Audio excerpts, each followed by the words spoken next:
Sono state le segnalazioni della banca ad avviare le indagini dei carabinieri che hanno scoperto una grave truffa nei confronti di un'anziana da parte di un 54enne. L'uomo, che gestiva integralmente la vita quotidiana e patrimoniale della 85enne affetta da patologie croniche, è stato arrestato dopo una serie di intercettazioni telefoniche, analisi documentarie, perquisizioni e testimonianze a suo carico.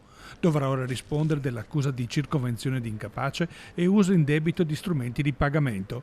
Il 54enne avrebbe sottratto complessivamente oltre 100.000 euro mediante prelievi ed acquisti non autorizzati, tra cui anche un'automobile del valore di 25.000 euro, attraverso bancomat e carte di credito della vittima.